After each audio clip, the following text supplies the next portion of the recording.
We're here to ask the question, what's a Guggenheim? And I guess in the interest of dialogue as opposed to monologue, or I guess triskadecalogue as opposed to monologue, we decided not to present each of the schemes individually. So I just wanted to say a few things to kind of set up a conversation around the various entries to the recent Guggenheim composition that was entered by all of these characters that you see here that you know very well. And so if we're going to ask that, we're going to try to ask what is a Guggenheim through 9 schemes from SCI-Arc. And I just put a little Wittgenstein up there because it seemed smart sounding. And so we're going to try to ask this question. I don't think we're going to get a single answer because all of these architects are staunchly individual. And it doesn't matter if you can't see it. And all of these architects, I think, are allergic to the idea of being categorized into. So I don't think we're going to come out with the SCI-Arc answer. But I think we're going to come out with some answers to some questions.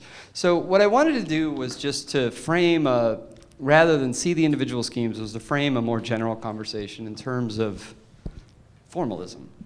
I'm going to try to link that term to contemporary discourse and hopefully set up a conversation where we talk about the relationship of form to politics. Those are gigantically general and open and could be anything kinds of terms, sort of on purpose. So we'll see how that goes. So it wouldn't seem so strange to, who's switching? Can you switch? It wouldn't be so strange, I think, to imagine a conversation here having to do with formalism, but I think it's important to remember the derogatory inflections of the term. Could you switch again? I think the ones that really jump out is the idea of academic dryness,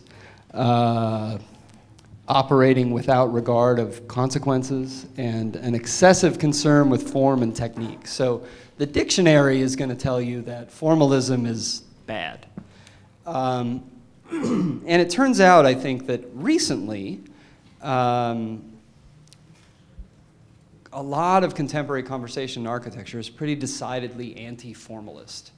If you could switch again, 2 of the 9 entries that we have on the wall made this list. This is the list of 15 designs that should make you worry about the next Guggenheim. I think in a slightly, but not all that much more serious context, we could look to the debate between Aaron Betsky and the New York Times over the role of exuberant form in contemporary architecture. And I think what you find generally in that conversation is mostly bad. The guy from Forbes is maybe the worst. But what you start to see is that formal exuberance is generally attacked in favor of content, context, program, and supposedly more social concerns. In other words, what we see quite a bit of these days is aesthetics pitted against politics. And I think this is a gigantic mistake because it's impossible. I think you can't disengage form from content, and I don't think you can disengage aesthetics from politics. And so that's kind of what I want to talk about tonight, and I hope most of my colleagues here will agree with me. I'm sure they'll disagree with me in ways that I don't see coming. But I also think that the Guggenheim historically has tended to agree with me on that point as well. If we look at the history of the Guggenheim, and I think one of the boards kind of points at that one, points to this, they have a history of supporting strong form in architecture, whether it be through Frank Lloyd Wright or Frank Gehry or any number of the other architects that have participated. And if we look at, and you could switch it again, please.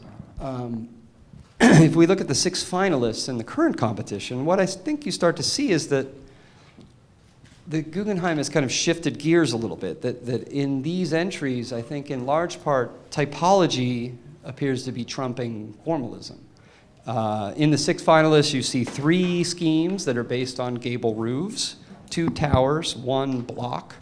There's a little village in there.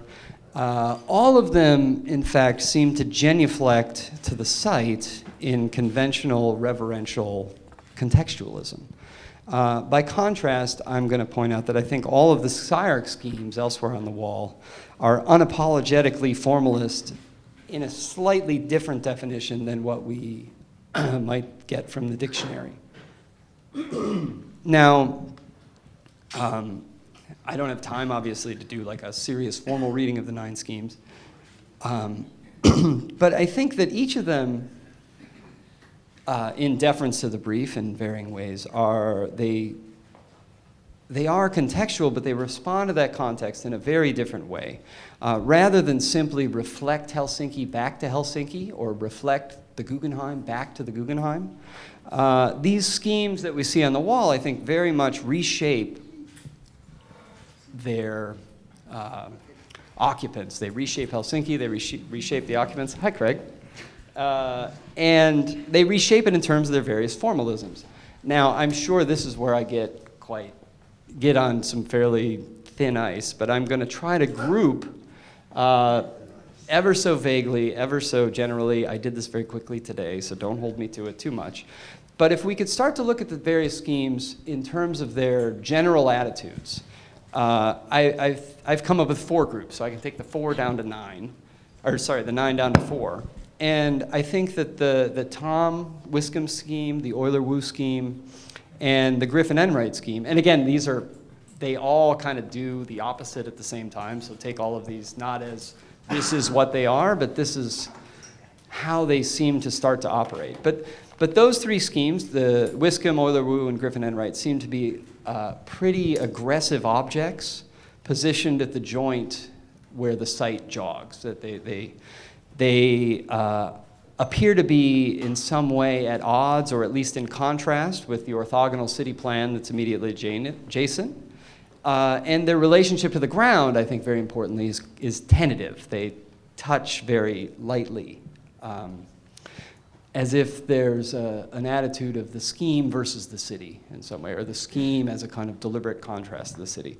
If we look at what we could maybe call the director's schemes of Eric Moss and Hernan Diaz-Alonso, those 2 schemes both, and you might not see this at first, but they both seem to internalize that kind of struggle. Both schemes are made out of a set of orthogonal objects on the site that are contrasted to a set of more curvilinear or, say, less platonic shapes, and they kind of are in an agonistic struggle with one another. I mean, I think in Eric's, the orthogonal is winning at the moment, and in Hernan's, the curvilinear seems to be winning.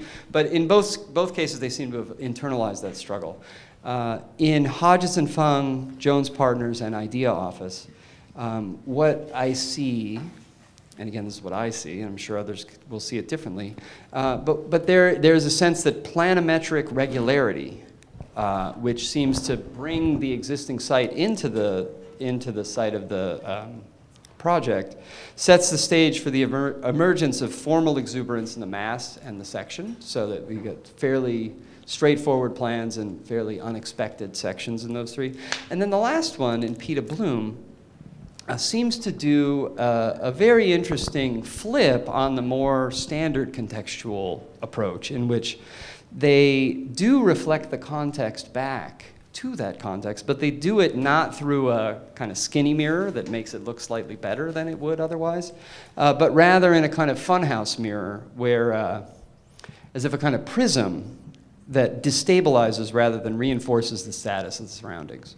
So all of these schemes, I think, conform to a slightly different and less derisive definition of formalism. And the best one that I could find was from Dave Hickey. And if you could flip the slide just once again.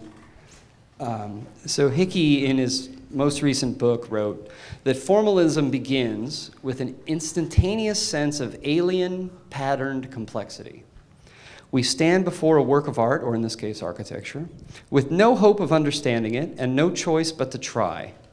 We reenact the primal cosmopolitan moment, the first time a human being stood face to face with a stranger from a strange place with a strange language, sizing things up without a dictionary. I think this is a really great quote. I think that's where we can see the political begin to assert itself into a formal conversation. And I think all of these schemes really operate that way, that they foreground this encounter with alien complexity. So today I don't think it makes sense to continue to see the situation, as we often tend to do, as one of autonomous form versus engaged politics, but rather as a contest between different formal vocabularies, that all architects can't help but to be formalists. And each of those various formalisms that we see out there carry with them specific formal inflections. And I think there's a spectrum, and this is just, I'll close with this, there's a spectrum of formalisms that we see on the wall and that we see in the general competition. On the one hand, on the far end, we see a kind of weak typological formalism that reflects its physical, social, and disciplinary context and ultimately reinforces the status quo. And on the other end of that spectrum, what we see is what I'll call a speculative formalism, which refracts those contexts through its formal complexities to project alternative ways of seeing, of thinking, and of behaving. So I hope I have put enough stuff on the table to spark a conversation that is sufficiently vibrant that I don't have to say anything else. So I will now turn it over. I can just pick somebody, or whoever's holding a microphone could maybe respond, and we could get things rolling. Or I could say, Margaret. I'm not holding a microphone. I don't know what the question is. No, no, but I'm not sure I'm the best person to be responding. But so the question is, what's the importance of formalism, or? Does it make sense to foreground formalism for a conversation like this? You can call it a lifeline if you'd like. I don't think it does myself, but could be that I'm close to the work that we did, which I don't actually see as formalist in those terms, but of course that would be what you're saying, is that none of us see our work as formalist. So I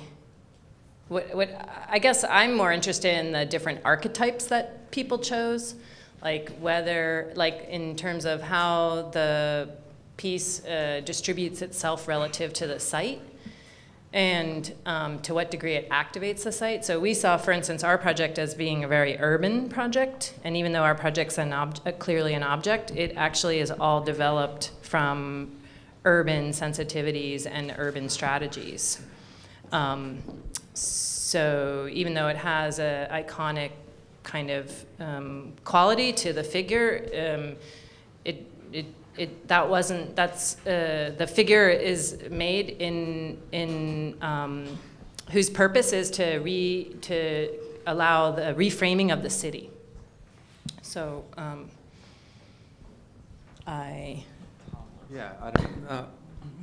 first of all, I just wanted to, like a point of order, I want the students to know that the boards on the wall are from the competition. This is what was submitted, in case that wasn't clear. I mean, there are the numbers on there, so maybe that helps. So it was an anonymous competition. It was last summer, and there were 1,700 entries. I think it's the second largest competition ever in that sense, in terms of number of entries submitted. I don't remember what the first one is. And obviously it's a long history of also Guggenheim competitions, although you might like to note that the Abu Dhabi project was not a competition, the one that Frank Gehry is currently doing, although all the ones preceding that were. I don't know why that's the case.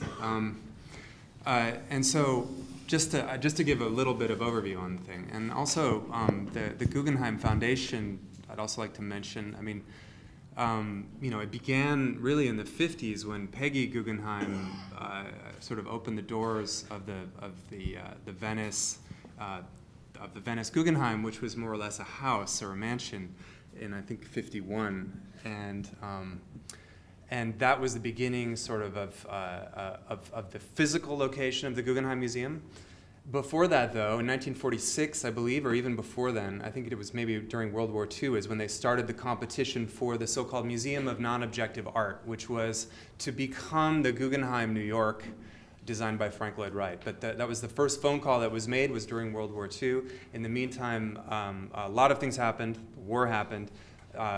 Guggenheim died, but the museum for Frank Lloyd Wright was then also built. So, and then anyway, everyone knows all the rest of the story with the Guggenheim Bilbao and the other projects. More recently, the one in Vilnius, which wasn't built ultimately, and then this one in Helsinki, where they tried to run a competition in 2012, where this project was part of a larger urban design project for the whole U-shaped site of the entire port area, which was like Vilnius, a kind of I don't know if it was a failure or not, but basically nothing was realized from that competition. So this is the second try in Helsinki for Guggenheim to build something, much more restricted site, very clear sight line. This wasn't a free-for-all along the edge of the water. There was a very restricted site. There was, as far as I know, there was no height limit, but there were other limits, setbacks, and the normal things that you have in a competition. And there were members also on the jury, including Mark Wigley, the chair of the jury, the deputy curator, or chief curator of the Guggenheim, and then also other political figures like the mayor of Helsinki, I think, was on the jury. So just to kind of give the facts. So to respond to what you're saying, Todd, and thank you very much, that was great. I didn't know you were going to prepare all that. That was great. I want to say that I think that, and people can disagree, but I think that of late, many international competitions have become quite provincial in terms of the definition of what local culture is. And it's tended to become more and more that which is already known in that location. In this competition, for instance, they were asking for the use of a particular kind of wood that is grown in Helsinki, which actually makes quite a lot of sense because they have too much of this wood. It's too sustainable in a way, and they need to use it. But they asked for it specifically in the competition, so already hedging on experimentation, in my opinion, by asking for buildings made of wood or using wood, especially in a maritime environment, which makes very little sense to use wood. Other issues in terms of keeping very low in order to not block views from the park. There's an observatory in the park, views back of the city, and then other issues like that. So there's a sense for me when I read the brief of a kind of a provincialism that I've read in other competition briefs over the last years, especially since 2008. So that's another point. So just to say one thing about my project, and then I'll give it over. Yeah, I thought your categorization was interesting and right. I can't imagine any of you will agree with my categorization. No, I think it was sort of right. I mean, we could recategorize, but I appreciate that you started to hedge between this position of pure autonomy and pure connectivity, because I think that that discussion's a bit old and stale, and I think you can play both angles to great effect. And I don't know if we did it, but I have to, I mean, our project at first glance it stands on little tips, similar to actually your proposal, I would say. It stands on little crystal tips and appears at first glance to sort of remove itself directly from the city in terms of there's no flow into the city, there are no visible openings, it's all perforated metal. And it's involuted in the sense that it's an interiorized project. And I guess the argument that I wanted to make, or that we were trying to make, was that one could create a completely new world, an interiorized world that would remove you from the local context, and in that way be completely contextual by offering a kind of freedom or alternative to that world. So we went to great extents to mask it or mute it, and make it not have any direct kind of connection with the city, but have a connection to the city in terms of having art in its own in a way insulated world. So. Can I say something? Please. This is, to me, if part of the objective is to help the constituency of SCI-Arc, young people, to try to understand what this work suggests in terms of how one might approach a project. I think the first mistake that Todd made was going off on a long discourse about whatever formalism is, as if formalism exists as an abstraction as opposed to what you value or what you care about or what decisions that are made in architecture are contingent on. What do you care about? What matters? And the other stuff about when you guys start talking about what's current and what's the latest or what's the newest or the anti-formal movement as opposed to the pro-formal movement, and I don't think this is helpful to anybody. I mean, in the end, you have to sit and you have to work and you have to decide, and it's not a matter of a kind of polling, CNN, Gallup, where's it going? Although this is a plausible tactical strategy. Where's it going? I want to win. I think I'll go there, or something, or something like that. So I don't think anyone, from my point of view, moves forward by trying to test the temperature or the water or the direction of where you think architecture is going with the people you hang around with and congratulate each other about how sophisticated you all are. And there's a lot of that. There's a lot of sort of backslapping, and some of it is interesting and some of it is fun, and there's nobody in this room that isn't part of that in some ways. I'm not saying you do it and I don't do it. Tom doesn't do it, or John, or Tom, or Gilmore, or whoever. Gilmore especially does it. So I think in the end, it's a lot of these decisions are personal in the sense that you're saying something about what you value in the context of a city or in a site. What's the city? What should it offer? What's the water? What should it offer? What's a collection? What should it be? I'm not sure, personally, I don't care very much about the political history of the Guggenheim. If you offer to do the project, and you do the project in your terms, and the real question is, what are your terms? I think you're right. Sort of. It's the first time anybody ever said that. No, Eric, I would put it like this. I mean, certainly everybody that does the scheme at some level is advancing their personal agenda. If it were up to me, it would be this, is what every architect does and should say. But you're saying that in a context. You're saying, and today, I would say, you're saying in a context that is not particularly receptive to that. And the proof is that nobody's a finalist. And two of us are in the opposite of finalist category, at least by the tally of one hack journalist. So I do think you have to pay attention to the context. I do think you have to test the waters. Now, whether that means you have to compromise your work or not is a different question. I'm more interested in the idea, if this is the kind of work you want to advance, individually or collectively,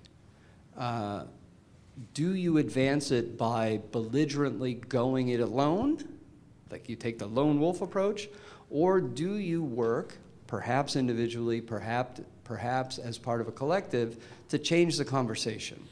My opinion would be you do the latter, that you gather up as many like-minded personalities as you can, or at least reasonably similar personalities, and work as hard as you can to change the conversation.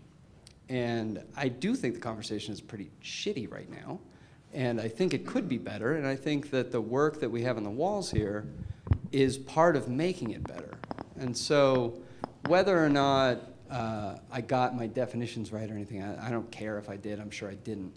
But my ambitions in having been asked to do this really have to do with that. It's like, is it possible for us to change the conversation to something other than lone wolf? Maybe not, but I hope so. Florencia. Yeah. No, my. Go ahead, So we didn't win, but we made it to the wrong side of the list, which is not. I mean, I think this is the wrong competition to put that question on, you know, because it's a competition that it was like, it was a failure before even it started. I mean, you don't have to see the winner entries to know that this competition was a PR strategy only. But I think that competitions, and I don't think that you have to create a kind of a group statement or kind of a unique preparation. I think competitions have been quite relevant for the discipline of architecture, not only for who they win, but also for who competes. And it creates a kind of diversity. I mean, for how many times have you taught a class where you're talking about a competition from the 80s, from the 70s, from the 90s, where you show the winning proposal, even if that's been built, and also each one of the alternatives, and how relevant they were to the discourse of that moment. I mean, how many of those projects took on problems that were wider issues within the discipline and how they move on from those. So I think that, I mean, at the beginning you try to kind of somehow group a few proposals under your very large umbrella. And I think that, you know, I mean, I see that as a problem because I think that you have to not isolate groups, but actually figure out moments in which each project somehow takes on a problem, you know, a current problem. And I think that could be an interesting discussion or not. And again, I don't, you know, sometimes competitions that have 10 entries, you know, invited competitions. I mean, you were talking about the other Guggenheim end up being 10 people, only single projects. Dubai is because, you know, Abu Dhabi is a unique site, but other projects have been, have like 10 people invited and so on, you know, or open competitions where there's a kind of clear emphasis on really creating a unique building. I don't think this was the case. And then, you know, and then kind of build upon what's the role of a competition to the architectural discipline. I think that's for me, it's an important discussion. So they understand that, you know, actually this looks like it's a waste of time due to the format of how the competition was presented, but actually how important it is as part of research for each one of our offices, as part of research for the work that we do within school, and also how you advance, not only so you're the lucky winner and start your career or advance your career, but actually really keep alive a discourse. Yeah, and Craig, you wanted to add to that? Oh, I just wanted to say that you know, if you look at this number of entries and sort of measure that against the impact of the internet and the non-curated sort of world that we're living in, it's very, very indicative. It's almost like a litmus test of the fact that there are all of these energies out there, a lot of creative energy, which is seeking an outlet, which is actually, I'm sure the diversity of the projects doesn't fit into categorical neatness. And so you begin to see that this is like a foam. It's like you know, it's Brownian motion. The thing is, everything is in flux. And trying to grab it and make some kind of sense of it, I think is probably going to be more and more common as we move on. In other words, we're almost in a post-historical, post-architectural era. Well, I mean, it certainly raises the question of, like, is it still possible or reasonable to grab a hold of all of it and try to make sense of it once and for all, or rather is the job now to begin to kind of localize genres, that in a sense the provincial starts to look okay in a world in which the global has turned into a kind of homogenized foam. And there may be something to that. You know, I was kind of bummed when Thom was talking about provincial as a negative, because I think along your lines that we no longer have a single common sort of aesthetic goal. Well, I think it's quite easy to look at history and demonstrate that the only interesting things that ever happened in very small local conditions. Like the Renaissance was absolutely provincial. It was like 12 guys in Italy, and it grew. But I think that this kind of competition might maybe start that as well. Russell, you seem to have Yeah, something I to just say. wanted to say a couple things. Not so much about the scheme we did, but I think it might be a little bit of a straw man argument to be arguing global versus provincial, which implies open-mindedness and cosmopolitan attitudes versus closed and provincial attitudes. I just wanted to say, I think we found the competition interesting enough to enter it. Of course, we knew that we would not win it. We would not place in it. I'm surprised that they got half the number of entries that I thought they were going to get. What was interesting about it to us is that it signaled a moment when the idea that the world-class architect could deliver a kind of gift from the Guggenheim to the city was enough, and that it would have the Bilbao effect in Helsinki. And instead, what was interesting is that it had been kind of politically rejected as an idea, and that it was called into question. And I don't know if that, as a response by architects, means that you lessen the scheme, that you try to make the scheme more palatable for the constituency of the locality. I don't think any of us would or did. But I think what it was interesting about it is that it called upon us to become more shrewd and more clever and more intelligent about how we argue for what the piece is in that particular situation. In other words, how to deliver that into the city of Helsinki, which flat out said they didn't want it. But perhaps it's because they didn't understand how the city could benefit from it other than a kind of pro forma of economic pro forma. So I think the value of architecture was called into question, but it also called into question, what was interesting about it was the kind of politics surrounding it, even to the point where it sponsored a kind of anti-competition. And so that thing continues to play out. But I think that's more, to me, the sign of change, which is how do we become smarter about arguing for the things we're bringing into these situations. Right. Wes, you seem itching to comment. Is that okay? Well,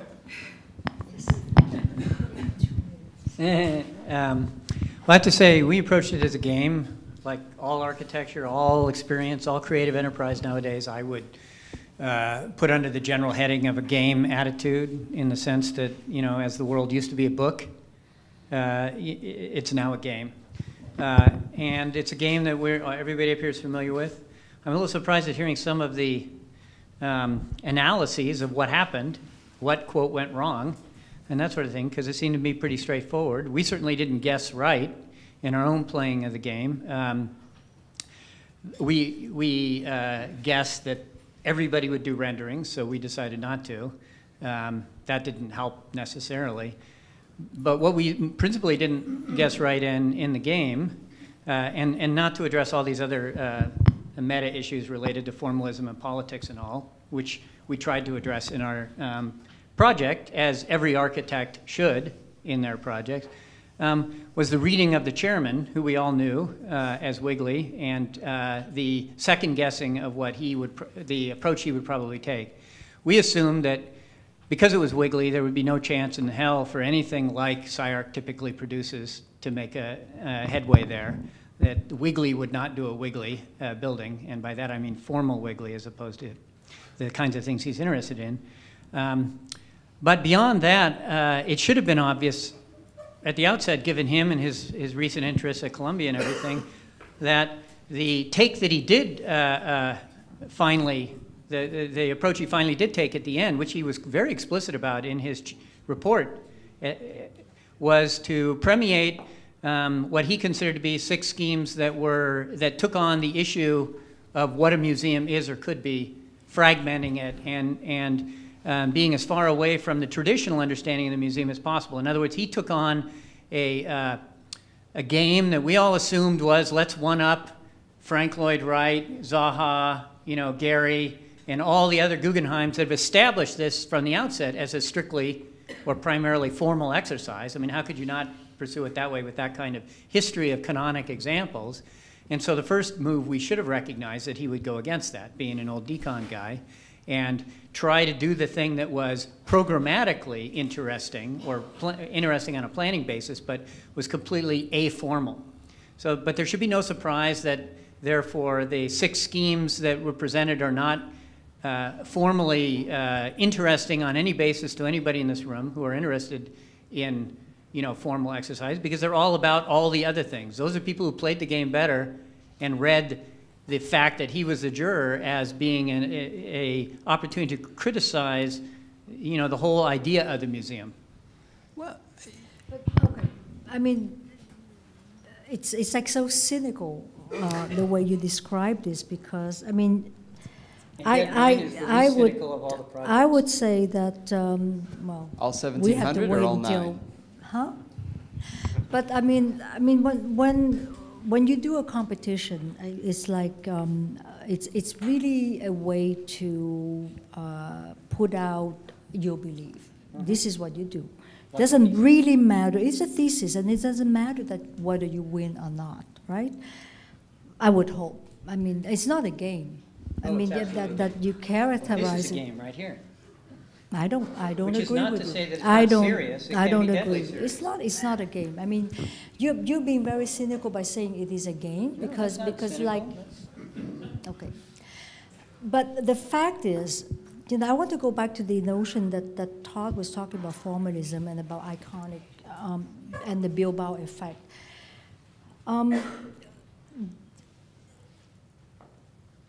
The museum, I mean, I remember when Tom Kranz, when the project was being built, was only interested in how the artwork was being exhibited inside the museum. Okay.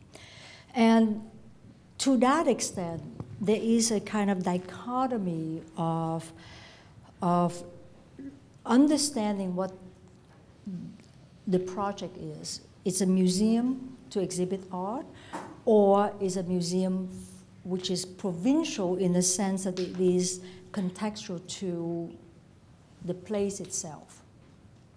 And I think that to categorize that one cannot be the other, I think is absolutely very strange from that point of view.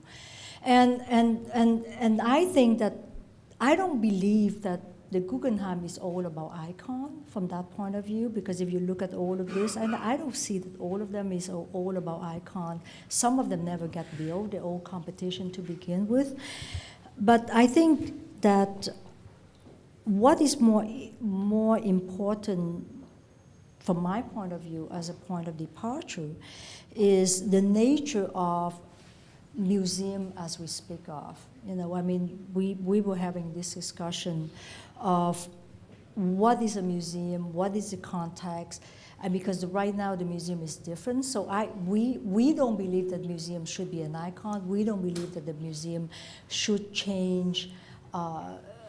It is more a place rather than an iconic figure that express something which is not relevant to, I would say, the people. And I think that that's, for me, is very different.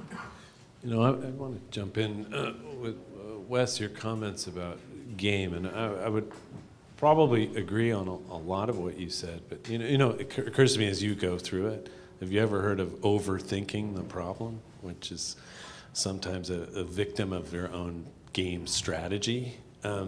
And I would use the word strategy. So everyone who enters a competition needs to strategize. I find it interesting how much you thought about what Wigley cared about, which we never Well, thought look at about. what happened, though. He chose the 6. Or he well, determined the 6. yeah, But you So- don't enter a competition so- thinking that you want to win because somebody else is okay. going to be looking at So the look, project. there's a I mean, combination of that's not a strategy, competition. there's a combination of talent, and a good amount of luck, right? With any anybody who would jury 1,700 entries within a limited time of whatever it was, 16 hours. Admittedly, you would, understanding the strategy or the game, know that there's a significant amount of non sequiturs within that. Mood, how many they looked at, how many they actually looked. But what it comes down to is the parameters of judgment, which I think is really what maybe the discussion is about today, and what Todd tried to do in one bracket. You're talking about it in terms of strategy. I think for us,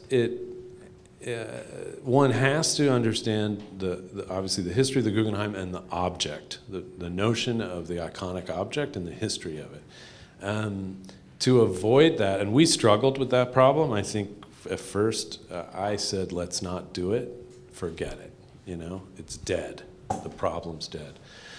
Then we attacked it and went back and forth and kind of at the last minute said, oh, okay, we have something here, and more to the point maybe of what Todd was talking about, the notion of object versus context, and I think our scheme attempted to do both, to connect, to have an urban idea, at the same time admit the iconic object and be okay with it, not be shy about it, and say, this is what you're gonna get, successful or not, doesn't really matter. And then tying it to a whole other kind of research. But I think that differentiation that Todd made actually was pretty straight on. I liked the comparison of Eric and Hernan's scheme. You're here, maybe you can chime in. I wouldn't call them reserved, but I would call them inward, in that both of them are admitting the city context as a de facto and okay, and then a series of spaces that internalize in very different ways the experience of the museum. Having not read everybody's brief and gone, this is the first time I'm seeing them, I think that's an interesting analysis. I think, when you get down to these things, ultimately it's about feeding your own work, as Florencia said, and how that fits in. No one really goes in here quite believing you're going to win it, but let's admit there's all of us part of this going, when's that jury going to announce? Who knows? Regardless, it's like, getting back to our scheme, we debated how many times does it touch the ground? Margaret said 2, and I said 4. So it's 3, actually. So nobody wins. And those kind of things, which was more seriously, how does it engage the city? How does it make public space? Can it connect the hill? Can it simultaneously be an object and address the city in another kind of way? Which would say, no, we are not into the iconic object descending on Helsinki, yet we're offering something to another. And this would be strategy. This would be, everybody in Helsinki gets a free open space. They're going to have this giant building, but guess what? Touches the ground lightly, just as a basic premise that both resonates with us and we feel strongly about. And this then develops into a kind of scheme. But strategy, overthinking the problem to the jury, there's so many non sequiturs related to that, it seems like that's a losing game before you even start. And that I would agree with Ming and the kind of, But how can you play a game without jaded. engaging it at that level?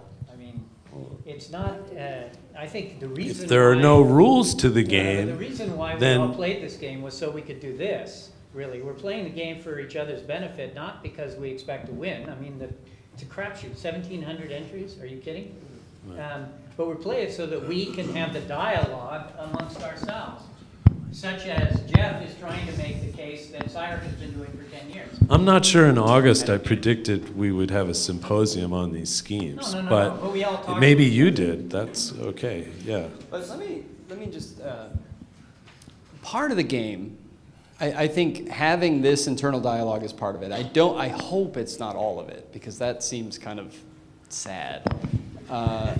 But I think strategy is really important. And I also think I'm going to continue to maintain that the way we do all of this, like all of the finalists are like really accomplished formalists. They're just kind of suppressing in the ways that we tend to exaggerate. And what I really noticed about the boards, I mean, one kind of reading about the entries that I thought was curious, that in all of the finalists, the 6 finalists that are going forward, every person in the renderings is happily carrying on their business. They're all good looking, they're all they're jogging, no, but listen, they're all doing that. They're all just kind of looking to be kind of happy-go-lucky Finns. And if you look at these boards, and you look carefully, you look at the people, these are the only boards that you're going to see. And I flipped through a whole bunch of the other, not all 1,700, but a reasonable sample. These are the only boards where you see people looking at the building and stopping what they're doing. Like, they're not on a skateboard, they're not pushing a stroller, they stopped and looked at the building. And again, I want to say, like, that, I think, to see that in several, not all, but several of these entries is significant. It may not be conscious, but I think there is something about that dumb little fact that speaks to the idea that the architecture that we're producing here actually intends to have a transformational impact on the places that you put it. And the status quo in the kind of popular press, and I know Eric has problems with this, but the status quo seems to be that architecture's job is to make sure you don't notice it and that everything is still just hunky-dory. And that's the kind of thing that I'm really trying to pay attention to. Like, where are we injecting architecture as a kind of part of the conversation as opposed to a kind of neutral backdrop? But the problem is you're confusing the hell out of the conversation, and I think you're mixing up a whole series of topics without putting anybody in a position to judge or to evaluate what should be a priority for an architect or a discussion like this. So people who work on, who do architecture and work on it over a period of time, develop ideas, a way of working, way of thinking, way of understanding. One way of testing that capacity, not so much against somebody else, but in terms of where you've come and where you might be going, is to find a context, a different context, a new context, whether it's invited or whether it's one of these things where everybody in hell jumps into it, and to see how what you're thinking and considering and working on as the work moves, how it's tested in this context. And I think that would be a priority in terms of learning and developing and thinking. Now, there's a different discussion that has to do with what winning. And winning counts too, and not only does winning count, but sometimes winning correlates with building, and sometimes it doesn't. That might be a different subject. Oh, I want to win, so I have to figure out what the guy who ran Columbia thinks and how he judges. By the way, that assessment that I heard of Wigley is hugely pejorative. I mean, I can remember competitions that we've been like the Queen's competition, which had Peter, which had Enrique, which had Merrill and Mac and so on. I mean, you get up there and you presented the thing. It was a wonderful discussion, a real serious discussion about the content of the project, which people weren't sycophants or rubber stamps or obvious in their choices. And it seems to me, when you make decisions like this, there is an interesting issue, and you have to decide how it determines what you do. Who's the jury? Do you care? Do you care? If the jury was as pathetic as you described it, so then the discussion of different typologies and ideas is lost. Nobody said anything about pathetic, by the way. Well, that's my characterization of somebody. Should be construed Let me as finish. an Let me insult. finish. that's my characterization of your presumption that whatever this guy would be inclined to choose was preordained, and the game was to guess what he liked and deliver if you it. ask him, he will say he went into the jury situation looking for a particular set of schemes because he wanted to do precisely what has been asked for hold here, on. which is to make a statement. Listen, what I I'm saying is suggest that something? does a disservice, a huge disservice to the participants, and a huge disservice to architecture, as if one guy would set the criteria. I just And gave you an that's example. what we each do every time we make a piece of architecture. One guy or a small team makes a building and presumes that this building is right for all the poor suckers who don't get to participate in the making of that building, but will have to live with it every day. Well- that is endemic. That is part of architecture genetic makeup, that decision, that unequal decision is made. That's what makes architecture an ethical enterprise and a profession. No, And we have to Wes, accept that. Wes, you're right in that. I mean, that I there's don't think we have to accept any of that. I don't think this is a generic on. proposition. I think you have no idea No, what the but, hell but, you're but there talking is about. there is a curious asymmetry. Either way, like on one hand, you have the individual architect projecting their ego on Helsinki. On the other hand, you have the individual juror deciding what's going to be projected. But it doesn't, And so- look, it doesn't have to be a contest or an evaluation of egos. Let's say people have egos, not Okay. headlines People in the have Denver egos. Post, okay? Let's say people have points of view, not headlines in the Denver Post. Aside from that, we're talking about different ways of thinking and understanding, and let me ask you a the value of the competition or a competition or certain competitions is to get a discourse going involved with I how agree. those decisions are made. So Hey, let me try Todd. to ask I a mean, question. Let me to just hold say- this- let me hold say on. That's how the Wait, profession wait, moves. Go, then I go. All right, I go, then you go. So it seems like there's two. One question that has been raised is, can you have that conversation with 1,700 entries? Because probably not. And so what we seem to be doing tonight is saying, okay, let's take these 9 and see if we can. And so far, we're not doing an amazing job, but you know, it's better than the other one. So, Tom. We have not started a conversation. I have to say, starting with the formal tanks the whole thing. You're starting with the most interpretive, most personal, most private, the result of a process no one has yet talked about. The issues of making a public building, the notion of working in Helsinki, the notion of what the hell art is today. That's where it starts. And by the way, the precedents you use, Frank, it's not a coincidence that he gets to do the building he does. He takes a strategic position and he leaves the gallery alone. Just went through Louis Vuitton. You don't have to bother going to the gallery. 7 boxes, right? Sterling, you could say he borrowed it from Stuttgart. Sterling does this kind of odd little stuff, the interpretive stuff. You can like it, you can dislike it, it's irrelevant. He leaves the classical notion of the museum, and it's a strategy. And it seems like the conversation would have to talk. Whether it's entering the competition, I don't happen to agree with you of the game. But how could because you it's have not that a real conversation? competition How could you anyway. have that Anybody- conversation let me without finish. form? Even strategically, if you started this, you're going to decide why you're even doing it. Because if you look at the way it's set up, it's not real, and it's not going to happen. And you'd be incredibly naive to think you're going to win this competition, because it's not a competition. They're not going to choose somebody without vetting their managerial, their technical capacity, the notion of, come on, building this size, that's absolutely absurd. It's not going to happen, right? But each of you can decide. And after that, you're doing it in terms of your own research, and whatever that means to each person individually. But the conversation would have to start, if you're going to have a conversation, with what, I'm continuing what Eric started, what are the values? What are the terms of producing a building of this type, a public building within a advanced market economy, which has challenged the whole notion of public, and the notion of the status of the museum, because I'd go back and say Pompidou we could talk about. And so it's we could understand Pontus Hulton and the nature of the architecture and the idea they had as a cultural form, challenging high museum. You could make that as a datum.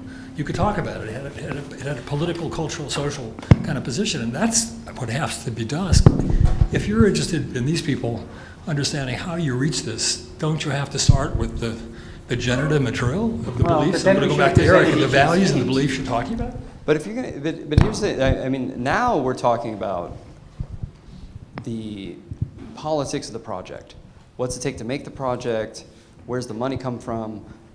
There's a lot of stuff, and I don't mean to discount that at all, but I would suggest that the architect is not exactly central to a lot of those conversations. And the contribution that I think we foreground in the studios, and the contribution that we foreground as a discipline, and the contribution that I think we are most valuable in making, is the contribution of how do you arrange that stuff? Given that we need to present art, do we have the galleries get out of the way like Sterling did, or do we have the galleries get in the way like Hsinming did at the Wexner Center? Those are formal questions as much as they are political questions. And Yes, I think but- it's a mistake to separate them. Okay, but you started out with talking about formalism, and you started out with talking about icon, and I didn't say we icon, never. I what said you- form. But then I wanted to go back to ask the question about what is a museum, because we never have a discussion about what is a museum in Helsinki or in anywhere else. And it is, in fact, a really important things that we discuss, right? And to me, when you enter a competition, I mean, and I think many of us agree, I mean, for sure, Craig and I, we didn't enter the competition in terms of wanting to win a competition as much as we have the time. We were interested, we were looking at the subject, we look at the site, and we thought, this is a thesis, we could do something about it. And the fact is, I want to go back to the idea of the museum as a place, the museum in Helsinki in particular, and why we're doing what we do. And I think it is really cynical to think about second guessing, because Eric was talking about when you enter a competition, there are two aspects. You either enter competition to build, to win a project to build, that's one aspect, or you enter the competition because you wanted to say something and you want to be part of the discussion. I think in this instance, I think we all are interested in having a discussion. 1,700 entries, nobody's going to build anything, and we know that. I mean, when we enter, all of us did not. I don't think any of us are going to think that we're going to be winning or doing anything. So I wanted to bring back the discussion about why do we do Tom Wiscombe did. Tom Wiscombe thought he was going to win. Wiscombe, Trying to get him to. didn't Tom say it. is always going to want to win something. I love that about it. Come on, when you were done with the project. I have to believe that. I don't know. With everything, with every project that I do, otherwise it's not real. I don't know. I have to do that, and I agree partly, Tom, with you that if we don't have a strategic position in the work, as well as a formal agenda that we can discuss in a very exclusive group, we're nowhere, and we can't even make it through a stage one. And I didn't actually. I mean, I know this sounds naive, but I didn't totally write this off as like as like a totally unrealistic project. This is the second try. They have money now. Guggenheim has investments back online after 5 years of bad, and I don't know. Like I go into it and I think like this could be real, and I also don't think that's a sign of egotism of the architect. It's like if that's egotistical to build a building that a contemporary building, then God, there are so many other things that are way more egotistical. Like let's say Amazon.com that assumes that this is how we shop now, and that it's no longer an urban experience, or like any number of other things that are going on, contemporary things in civilization that we assume that just happen without anybody deciding it. I think a building is the same way. Like I don't consider it at all an egotistical move to propose something either audacious or underground or whatever it is. Why are you worrying about that? You guys are talking about this thing like it's a psychotherapy session, although it's not a psychotherapy session, although there may be an exception to the. I think. Well, maybe so. And in the end, I think the question still remains to do with understanding. For instance, somebody said it's wood and it's low, and that makes it parochial. Does it? So if it's wood and it's low, it's parochial. But if it's steel and it's high, it's cosmopolitan. Is that right? So Jenny, let me bring you in here because your project is neither low nor wood, near as I can tell. Yeah. So I just want to say maybe a few words about why we entered. We've been in office for 10 years and we've done 2 competitions. This is our second one. And I think for us, it was a very kind of personal thing where we wanted an opportunity to do a building as we see it. Not a skin job, not a developer proposal, but like how do we actually work on a building? And so we kind of ignored the wood and the low thing, and we worked on and then really tackled the idea of how do you do something that's both iconic and contextual. And I think in our proposal we were trying to kind of create this kind of iconic image from the harbor side, but then as it dissolves towards the park, it becomes infrastructural. And so, I mean, I think for us, maybe we didn't play that game very well because we were still figuring out what our own game is. Well, don't you should keep doing that, because I can remember where I've done many competitions over 3 decades.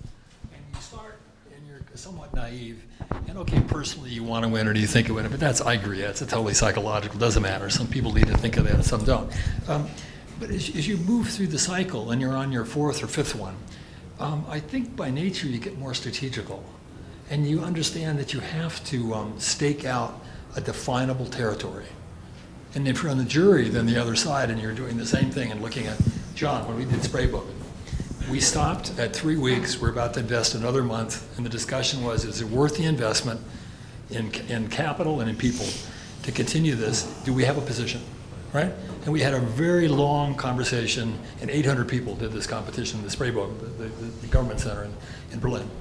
And we discussed grid, point, line, edge, etc. And we had a very kind of particular place. And we decided, we were convinced we had a position that was completely articulatable, that we could define, right? And I went to see it because I wanted to walk through, actually, not just this thing. I wanted to actually see it the way I was in a jury. It's really interesting. Even our analysis, X amount of lines, X amount of grids, X amount of points, and ours. And there was only one more. And we got a place in it, right? And that changes. That was number 6 or 7 or 8, and you go, got it. You have to have a clear position and stake out that position. And this one had to do with the nature of a government center. It had to do with the nature of the city. It had to do with the nature of the open space in the park. It had to do with the nature of a site we didn't use, and on, right? And I would think the most important conversation here is what these positions are. What are you staking out that you can fight over? And I'm going to go back to Eric's notion of values. What are the values and the differences, the nature of producing a museum in the 21st century in this city, having to do with all of these different variables? And that's the conversation, that's the argument. The way they look, especially at 1700, they're infinite kind of looks. It's not even interesting, actually. You can't even get through 1700 before you're just completely bored if you're just looking at the look. Finally, you want to ask a question, what the hell's going on? Do any of these mean anything? Tell me about it, right? What are you trying to do? How does this change the game? Well, you seem to be asking for individual presentations on each scheme, and as Wes just said there quietly, we were asked not to do, and maybe it's time, although we've taken so much time, we probably could have done it in that time. I don't know. I don't know if you're really disagreeing necessarily. Maybe everybody's a little bit shy about maybe talking about their own scheme, and so it's easier to go to the brief. No, I haven't heard Eric talk about his, and you haven't talked about yours and Hernan's, and people briefly have 2 seconds to talk about it. I mean, I don't know. We asked students to write 25 words on their thesis. Maybe we can go around here and do that. You want to hear 25 words of what our scheme was? Can you get it down in just a couple? More like 6? You want less than 25? You're really a ball buster, aren't you? How you make your team? What are you talking about? Our project is about trying to reconcile the difference between the object and the contextual nature of the city and dealing with open space. There you go. That's what we went after.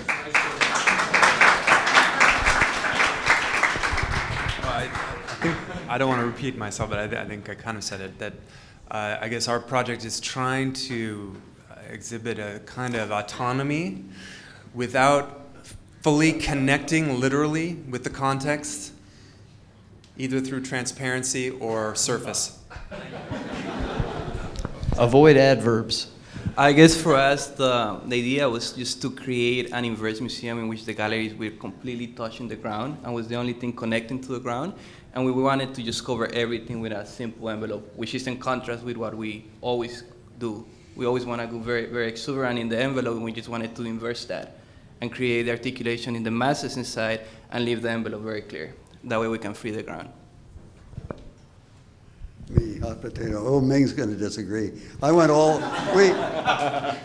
Here, You're using up all your words, Craig. yeah, right, I know. Well, no, because I thought we should go all Sibelius on it. The kind of mood that comes out of Nordic music, and try to emulate that mood. See, Ming really disagrees, but we were drawing from that. Sibelius. Yeah, and in fact, I hate Sibelius. But Too bad for Sibelius. yeah, right. All right, Eric. 25 words. A couple points. One is an interest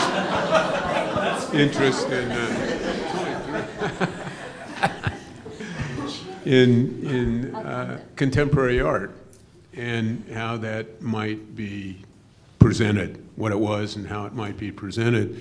And alternatively, space which belonged to other topics, gathering people, events, public events, would be presented in a very different way. And we dealt with those two questions.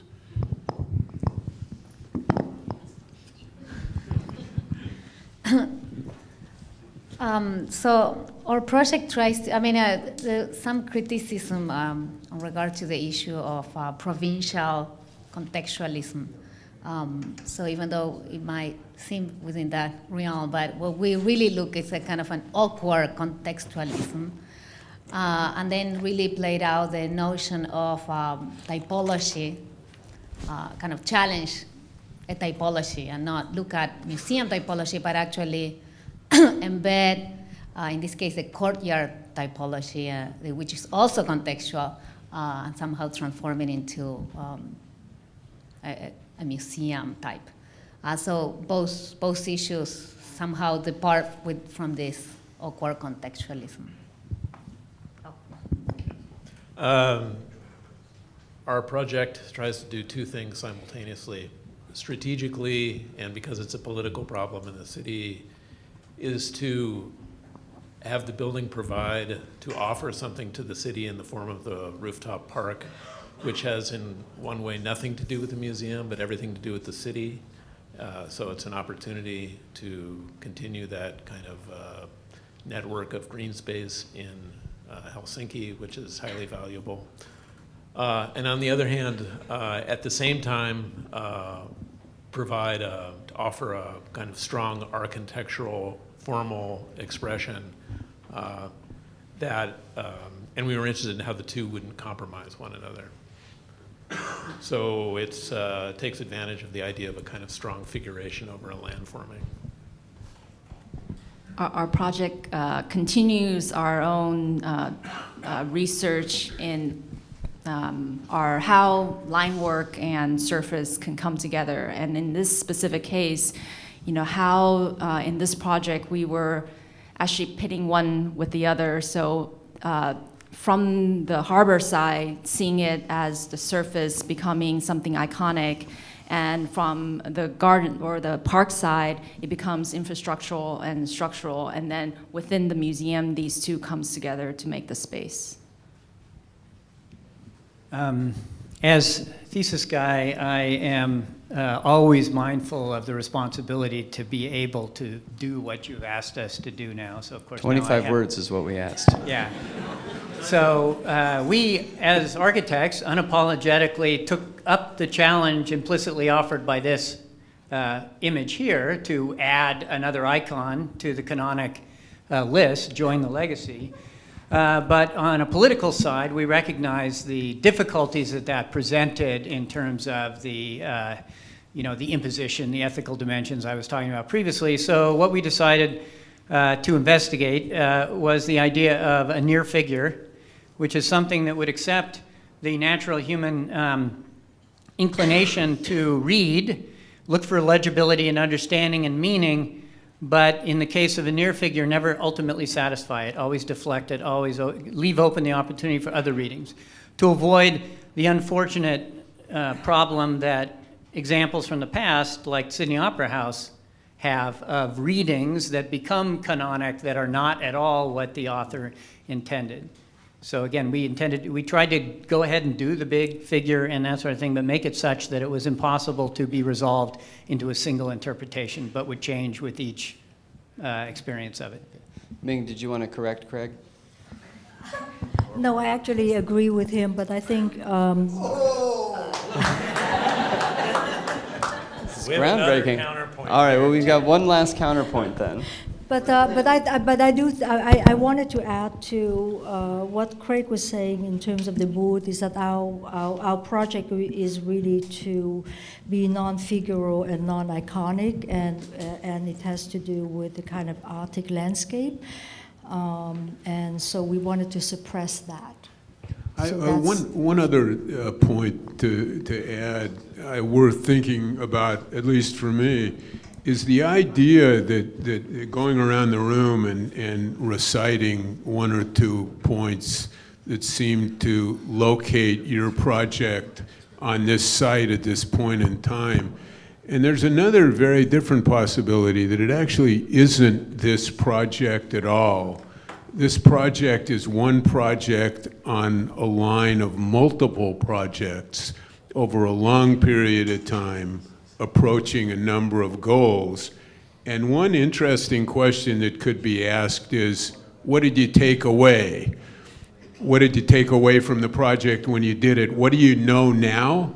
What do you know now that you didn't know when you started, which you may have been involved in before the project endures and becomes something else after the project? I know there's a particular piece that we worked on, which was the roof, and had to do with a series of apertures and openings and light and direction of light and how to produce that.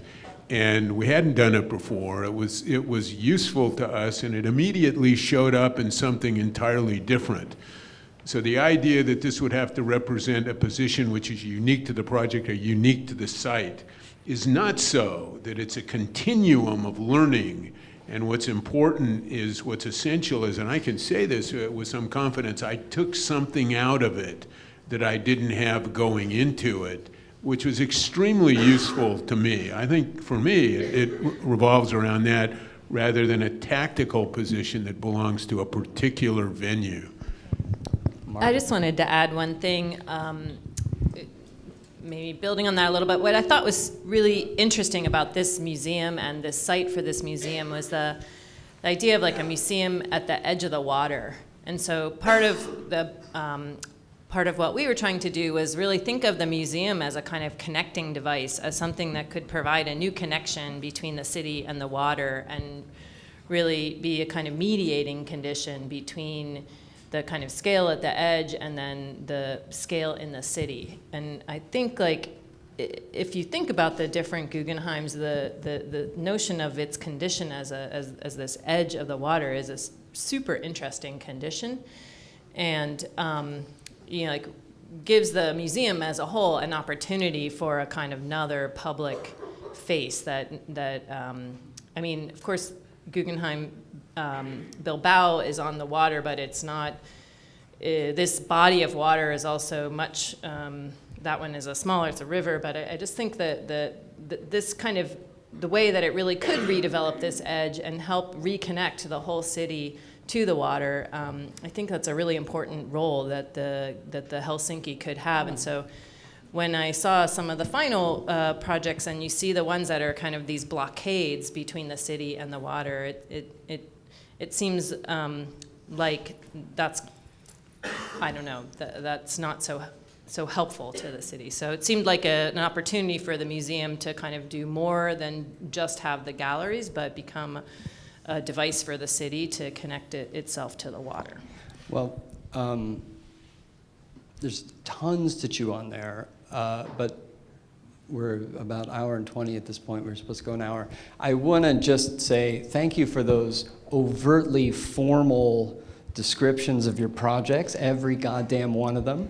And I think that's exactly how they should be. I think that's exactly how, that is where architects can make their contribution. And I'll probably get this wrong, but I want to just add one little quote, which is in a recent book by a literary critic, she said that form has to do with making order. So it's not about iconicity. It's not about lots of corners or curves or expensive or all of that. Form is about making order. And therefore, form is the stuff of politics. That to make order is a political gesture. And I think everybody's description, all the boards on the wall, which, by the way, the biggest picture on every goddamn one of them is the aerial, have to do with making order. And I think we need to own that. And unless I'm sure there is, so I'm going to say, come up and get us after. And thank you very much for listening.